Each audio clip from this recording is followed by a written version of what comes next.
ನಮಸ್ತೆ ಎಲ್ಲರಿಗೂ. ಹೇಗಿದ್ದೀರಾ? ಚೆನ್ನಾಗಿದ್ದೀರಾ ಅನ್ಕೋತೀನಿ. So let start today's video. ಇವತ್ತು ಇದು ಕಡಲೆಕಾಯಿಯ ಸಲಾಡನ್ನು ಮಾಡಬೇಕಂತ ಅಂದ್ಕೊಂಡಿದ್ದೀನಿ.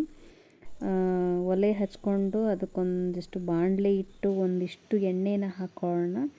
ಈ ಕಡಲೆ ಬೀಜವನ್ನು ನಾನು ನೈಟ್ ನೆನೆಸಿಟ್ಕೊಂಡಿದ್ದೆ ಹಿಂದಿನ ದಿನ ರಾತ್ರಿ. ಸೊ ನೋಡಿ ಎಷ್ಟು ಚಂದ ಇದಾಗ್ಯವವು. ಆ್ಯಂಡ್ ಅದಾದಮೇಲೆ ನೆಕ್ಸ್ಟ್ ಡೇ ಏನು ಮಾಡಿದೆ, ಅದನ್ನು ಕುಕ್ಕರ್ನಲ್ಲಿ ಬೇಯಿಸಿಟ್ಕೊಂಡು ಒಂದಿಷ್ಟು ಸಲಾಡಿಗೆ ಬೇಕಾಗಿರ್ತಕ್ಕಂಥ ಕೆಲವೊಂದಿಷ್ಟು ಉಳ್ಳಾಗಡ್ಡಿ, ಮೆಣಸಿನ್ಕಾಯಿ, ಟೊಮ್ಯಾಟೊ ಎಲ್ಲವನ್ನು ಇಟ್ಕೊಂಡು ಒಂದೊಂದಾಗಿ ಹಾಕ್ಕೊಂಡು ಅದನ್ನು ಚೆನ್ನಾಗಿ ಫ್ರೈ ಮಾಡ್ಕೊಳ್ಳೋಣ.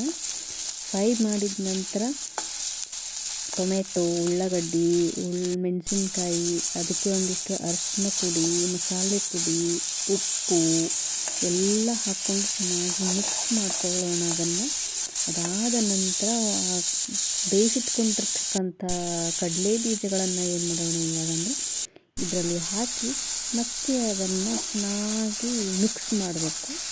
ಮಿಕ್ಸ್ ಮಾಡಿದ ನಂತರ ಒಂದು ಸ್ವಲ್ಪ ಎಣ್ಣೆಯಲ್ಲಿ ಅದನ್ನು ಎಲ್ಲ ಮಸಾಲೆ ಪದಾರ್ಥಗಳನ್ನು ಒಂದು ಸ್ವಲ್ಪ ಮಸಾಲೆ, ಅರಿಶಿನ, ಉಪ್ಪು ಎಲ್ಲ ಹಾಕಿರ್ತೀವಿ, ಅದನ್ನು ಚೆನ್ನಾಗಿ ಹೊಂದ್ಕೊಳ್ಬೇಕು ಅದನ್ನು ಕಡಲೆಕಾಯಿ.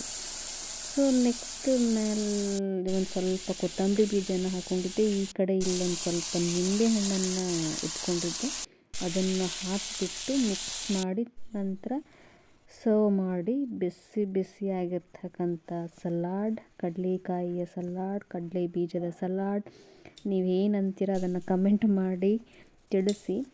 ಸೊ ಮೇಲೆ ಗಾರ್ನಿಷಿಂಗ್ ಅಂಥೇಳಿ ಒಂದು ಸ್ವಲ್ಪ ಸೇವನ್ನ ಹಾಕಿಬಿಟ್ಟು ಸರ್ವ್ ಮಾಡಿಕೊಟ್ಟೆ. ಸೊ ಇದು ಹೇಗೆ ಅನ್ನಿಸ್ತು ನಿಮಗೆ ಅಂತ ಅಂದ್ಕೊತೀನಿ ನಾನು. ಅದನ್ನು ಹೇಳಿ ನನಗೆ ಕಮೆಂಟ್ ಮಾಡ್ತಾ. ಸೊ ಇದು ಒಂದು ಒಳ್ಳೆ ರಿಚ್ ಆ್ಯಂಡ್ ಪ್ರೋಟೀನ್ ಹೆಲ್ದಿ ಆಗಿರ್ತಕ್ಕಂಥ ಒಂದು ಸಲಾಡ್.